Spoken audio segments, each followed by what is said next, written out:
আসসালামু আলাইকুম রহমতুল্লাহি ওবরকাতুহু।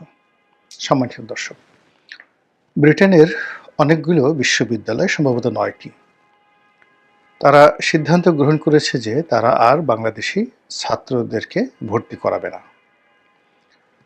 এর কারণ হিসেবে যেটি জানা গিয়েছে সেটি হলো সাম্প্রতিক সময়টিতে ব্রিটেনের যে ইমিগ্রেশন ডিপার্টমেন্ট, তারা গণহারে বাংলাদেশি ছাত্রদের ভিসা দিচ্ছে না।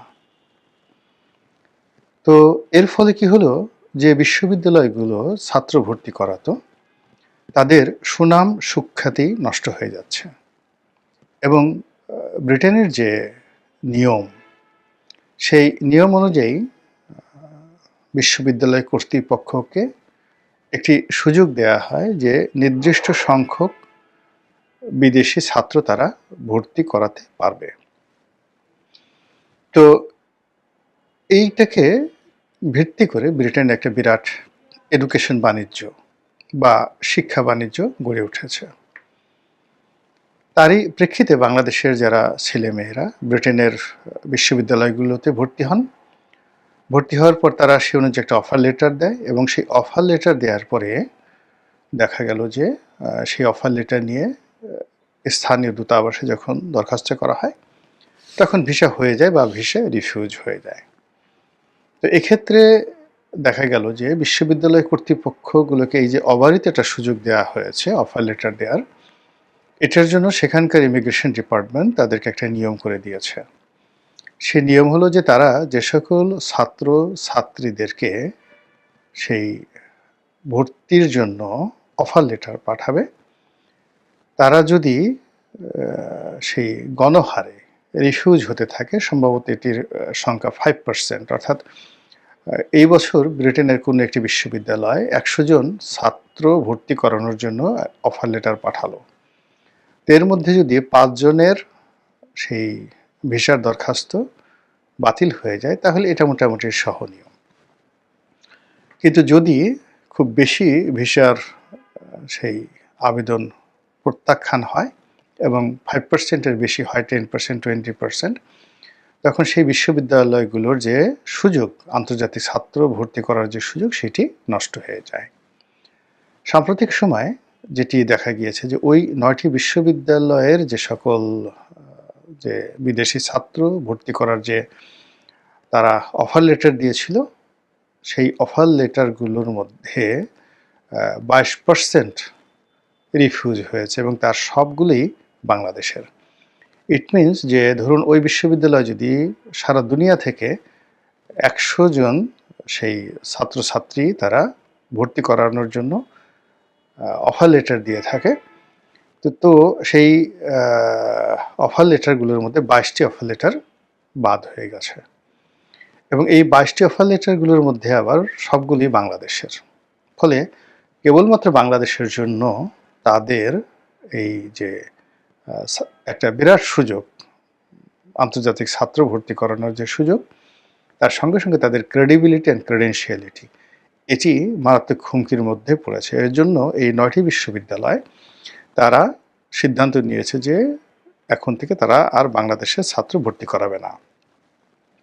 এখন এই যে বাংলাদেশের ছাত্র ভর্তি না করানোর যে 9টি বিশ্ববিদ্যালয়ের সিদ্ধান্ত, একই সিদ্ধান্ত ওই বিশ্ববিদ্যালয়গুলো নিয়েছে পাকিস্তানি ছাত্রদের ক্ষেত্রে। এর কারণ হলো ব্রিটেন এখন পাকিস্তানের ছাত্রদেরকেও ভিসা দিচ্ছে না। তো ইংল্যান্ডে শত শত বিশ্ববিদ্যালয় রয়েছে যেখানে আমাদের ছেলেমেয়েরা পড়ে, অনেকে স্কলারশিপ নিয়ে যান, অনেকে সেখানে নিজেদের অর্থায়নে পড়েন, বিশেষ করে যাদের ইউকেতে আত্মীয় স্বজন আছেন, বা বাংলাদেশে যারা টাকাওয়ালা, ধনসম্পদ যাদের অনেক রয়েছে, কিংবা যারা খুব ভালো ছাত্র, ভীষণ রকম ভালো ছাত্র, অক্সফোর্ড ক্যামব্রিজে পড়ার যাদের স্বপ্ন, কিংস কলেজে পড়ার যাদের স্বপ্ন, লন্ডন স্কুল অফ ইকোনমিক্সে পড়ার যাদের স্বপ্ন, তো এই স্বপ্ন পূরণের জন্য তারা জীবন বাজি রাখতে প্রস্তুত।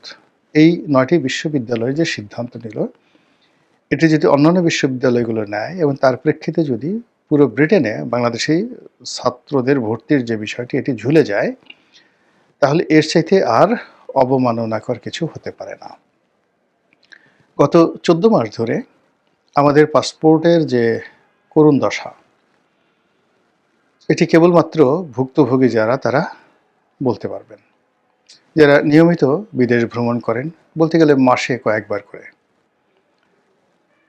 তো সেই সকল পাসপোর্টও এখন অনেক দেশ রীতিমতো ভিসা না দিয়ে ফেরত পাঠাচ্ছে।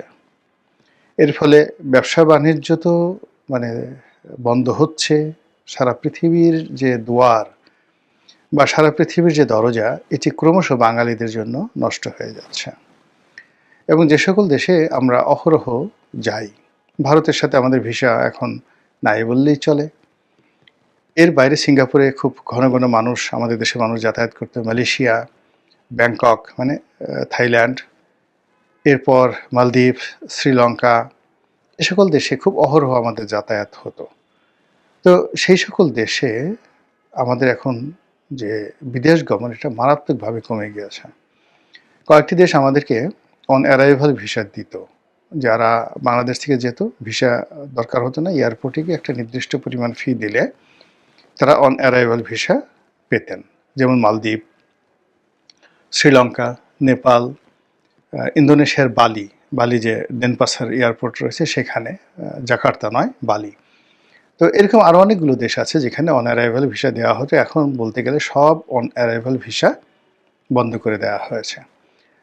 বাংলাদেশি পাসপোর্টের যে একটা আন্তর্জাতিক র্যাঙ্কিং রয়েছে, সেই র্যাঙ্কিংয়েও এই গত 14 মাসে বাংলাদেশের পাসপোর্টের এত অবনতি হয়েছে, এখন আমি ঠিক একজ্যাক্টলি, আমার কাছে যেহেতু তথ্য নেই, আমি বলতে পারবো না যে রুয়ান্ডা, ইরিত্রিয়া, আফগানিস্তান এবং পাকিস্তান, এই রাষ্ট্রগুলোর যে পাসপোর্ট, সেই পাসপোর্টের মান আমাদের চেয়ে উপরে, কাছাকাছি না নিচে।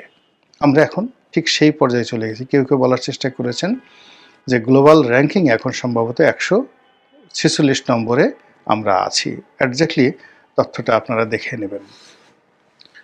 তো যেটা বলছিলাম যে হঠাৎ করে আমাদের এই নতুন সরকার ক্ষমতা আসার পর আমাদের এই দুরবস্থা হলো কেন?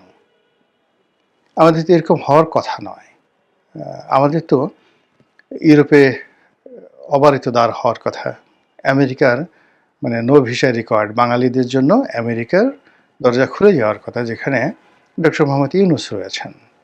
কাতার, তারপরে ফ্রান্স, ইউরোপীয় ইউনিয়ন, ডেনমার্ক, সুইডেন, মানে নরওয়েজিয়ান যে কোম্পানিগুলো রয়েছে, মানে কান্ট্রিগুলো রয়েছেন, স্ক্যান্ডিনেভিয়ান যে কান্ট্রিগুলো রয়েছেন, সেখানে তো ডক্টর মোহাম্মদ ইউনূসের সেই তার যে কোম্পানি, গ্রামীণ ফোনের যে যারা ওখানকার এজেন্ট বা প্রিন্সিপাল, তো তাদের যে দাপট ওই সকল অঞ্চলে, সেই দাপটের ফলে মানে টেলিনর কোম্পানি স্ক্যান্ডিনেভিয়ান দেশগুলোতে অত্যন্ত শক্তিশালী, ডেনমার্ক, নরওয়ে, সুইডেন, লুক্সেমবার্গ, এই দেশগুলোতে। তো সেখানে আমাদের তো ভিসাই দরকার পড়বে না। সবাই বলবে যে বাঙালি যারা লোকজন আছে নিয়ে আসো সেখানে। এবং একটা সময় আমি সুইডেনে অনেক দিন ছিলাম। তো সেখানে দেখেছি যে ওরা ওদের রাষ্ট্রের একটা মানে যাকে বলা হয়, ওরা মনে করে যে এটা তাদের একটা রাষ্ট্রীয় সিদ্ধান্ত এবং পৃথিবীর উপর তাদের একটা দায়িত্ব। তারা একটা নতুন জিনিস বের করেছে যে আমাদের এই পৃথিবীতে, প্ল্যানেটে যে শিশু জন্ম নেয়, সেই শিশু জন্ম নেওয়ার জন্য সারা পৃথিবীর লোকজন দৌড়ে ডাক্তারের কাছে চলে যায়। তো তারা মনে করে যে, তারা এটা গবেষণা করে বের করেছে যে একজন শিশুর জন্মগ্রহণ মানে একটা মেয়ের প্রেগন্যান্ট হওয়া থেকে শুরু করে ডেলিভারি পর্যন্ত এর 99% কাজ করেন একজন ধাত্রী। তো একজন ধাত্রী, আমরা যেটাকে গ্রামাঞ্চলে দাইমা বলি, তো সেই ধাত্রী, আমাদের বাংলাদেশের নার্স এবং ধাত্রী কিন্তু আলাদা, যেটাকে মিডওয়াইফ বলে। তো সেই ধাত্রীদেরকে সুইডেন বিনা পয়সায় তারা ট্রেনিং দিচ্ছে ওয়ার্ল্ড ওয়াইড, এবং এই ট্রেনিং দেওয়ার জন্য তারা লোক খুঁজে পাচ্ছে না। তা আমি যখন সুইডেনে ছিলাম তখন এই বিষয়টা নিয়ে মূলত আমার ওখানে একটা ফেলোশিপ হয়েছে, সেটা সেফ প্রেগন্যান্সির উপরে। তখন এই ধরনের কাজ যে প্রতিষ্ঠান করে, মামা মিয়া নামক একটি প্রতিষ্ঠান, যারা সুইডিশ সরকারের অর্থায়নে মানে এই ধাত্রীদেরকে, মিডওয়াইফদেরকে তারা ট্রেনিং দেয়। তো তারা বলল যে আমরা বাংলাদেশ থেকে তোমরা যদি দিতে পারো তাহলে বাংলাদেশে আমরা ইনস্টিটিউশন করব এবং আমরা প্রতি বছর অন্তত 2 লাখ মিডওয়াইফ, আবার বলছি 2 লাখ মিডওয়াইফ আমরা ওখান থেকে ট্রেনিং দিয়ে এনে ইউরোপের বিভিন্ন দেশে আমরা তাদেরকে নিয়োগ দিতে পারবো, যাদের ইয়ারলি স্যালারি হবে অ্যাটলিস্ট 1.5 লাখ ইউরো, 12 মাসের জন্য 1.5 লাখ ইউরো। মানে আমার মাথা খারাপ হয়ে গেছিল এই কথা শুনে যে এত বড় একটা সম্ভাবনা আমাদের জন্য অপেক্ষা করছে। কিন্তু আমি ফিরে আসার পরে দেশের রাজনৈতিক পরিস্থিতি, আওয়ামী লীগ থেকে সেই দূরে, এরপরে 2014 সনে ইলেকশন না করার কারণে আমি আসলে এই জিনিসটা বাস্তবায়ন করতে পারিনি। তো যদি আমি আসলে রাজনীতিতে থাকতাম আমি এই জিনিসটি করতে পারতাম সুইডিশ গভর্নমেন্টের সাথে ওই কোঅপারেশন করে। এখানে সুইডিশ যে বাংলাদেশে রাষ্ট্রদূত রয়েছেন বা এখানে যে দূতাবাস রয়েছেন তারা এই ব্যাপারে একেবারে উদার, এত উদার যেটা বলার মতো নয়। তো সেই কাজটি ডক্টর মোহাম্মদ ইউনূস, যেহেতু সুইডেনের সাথে ঐতিহ্যগতভাবে তার একটা ভালো সম্পর্ক হবে, এ কারণ হলো টেলিনরকে তারা তাদের জাতীয় প্রতিষ্ঠান হিসেবে মনে করে সুইডেন, যদিও এটা নরওয়ের প্রতিষ্ঠানও না, এটা টেলিনর মূলত সম্ভবত ডেনমার্কের একটি প্রতিষ্ঠান।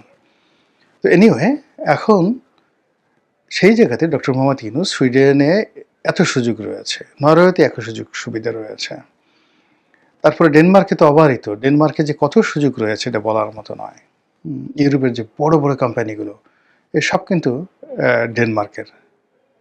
তো সেই দিক থেকে সেই কাজগুলো ডক্টর মোহাম্মদ ইউনূসের জমানাতে না হয়ে উল্টো এখন আমাদের জন্য যে সকল দরজা খোলা ছিল আওয়ামী লীগ জমানাতে 15 বছর ধরে আমরা বুক ফুলিয়ে ফুলিয়ে চলতাম, আমরা যে শ্রীলঙ্কাকে ঋণ দিয়ে বাঁচিয়ে রেখেছিলাম, এখন সেই শ্রীলঙ্কা আমাদের টাকা ফেরত দিয়ে দিয়েছে এবং একই সঙ্গে এখন বলছে আমাদের দেশে যদি তোমরা আসো এসে আর যাবা না, এই জন্য তোমাদেরকে আমরা আর ভিসা দেব না।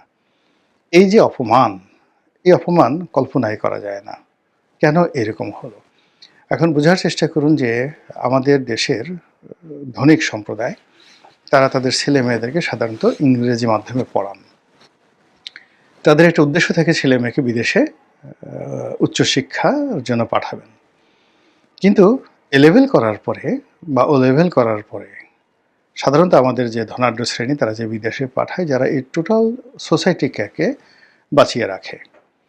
তো এই মানুষগুলোর মধ্যে একটা ফ্রাস্ট্রেশন শুরু হয়ে যাবে, তাদের মধ্যে একটা অপমান বোধ কাজ করবে যে টাকা পয়সা রোজগার করে লাভ কি, তারপরে যেখানে সম্মান নেই, মর্যাদা নেই, এই অর্থ দিয়ে কি হবে। ফলে যে যার অবস্থানে কিন্তু কাজকর্ম বন্ধ করে দেবে এবং এটি আমাদের যে ন্যাশনাল গ্রোথ, জাতীয় অগ্রগতি, এটি থেমে যাবে। এখন এই যে কাজগুলো হচ্ছে এটাই কূটনৈতিক অদক্ষতা কিংবা আসলে ত্রুটিটা কোন জায়গাটাতে, এটা কেন সরকারের কর্তা ব্যক্তি যারা আছেন তারা বুঝতে পারছে না। এখানে মিস্টার তৌহিদ আছেন পররাষ্ট্র উপদেষ্টা, তিনি একজন ঝানু কূটনীতিবিদ এবং অতীতে যারা পলিটিক্যাল সেই পররাষ্ট্রমন্ত্রী এসছেন তাদের চাইতে মিস্টার তৌহিদের আরও ভালো করার কথা। 2 নম্বর হলো যে অতীতে যারাই প্রধানমন্ত্রী হয়েছেন 91 থেকে খালেদা জিয়া বলেন, শেখ হাসিনা বলেন, শিক্ষা দীক্ষায় আন্তর্জাতিক কানেকশনে ডক্টর মোহাম্মদ ইউনূস তো নিঃসন্দেহে একজন অনন্য ব্যক্তিত্ব। কিন্তু তারপরে কেন আমাদের এইভাবে ভিসা বিপর্যয় হচ্ছে এবং ক্রমশ পাসপোর্টের যে মান এটা মারাত্মকভাবে কমে যাচ্ছে। আমি কারো সমালোচনা করছি না, কিন্তু হতাশা ব্যক্ত করছি। আমি খুব আশাবাদী যে আমাদের যে সরকার, সেই সরকার বিষয়টি খুব, যাকে বলা হয়, সিরিয়াসলি দেখবেন এবং এটি যে 9টা বিশ্ববিদ্যালয়, ব্রিটেন যে 9টি বিশ্ববিদ্যালয়, এই বিশ্ববিদ্যালয়ের মধ্যে যেন সীমাবদ্ধ থাকে এবং এই বিশ্ববিদ্যালয়গুলোর সঙ্গে কথা বলে ব্রিটেনের যে ইমিগ্রেশন ডিপার্টমেন্টের সাথে কথা বলে সমস্যাগুলো সমাধান করার জন্য সরকার কার্যকর ব্যবস্থা নেবে। আদারওয়াইজ যখন দেবালয়ে আগুন লাগবে তখন কিন্তু জনপদ আর মানে স্বাভাবিক থাকবে না। ব্রিটেনের মতো একটা রাষ্ট্র দিয়ে যদি এই দুর্গতি শুরু হয় এবং তাও আবার বিশ্ববিদ্যালয় থেকে, তাহলে আর মুখ দেখানোর কোনো জায়গা থাকবে না। আল্লাহ আমাদের সবাইকে হেদায়েত দান করুন এবং হেফাজত করুন। আসসালামু আলাইকুম ওয়া রাহমাতুল্লাহি ওয়া বারাকাতুহু।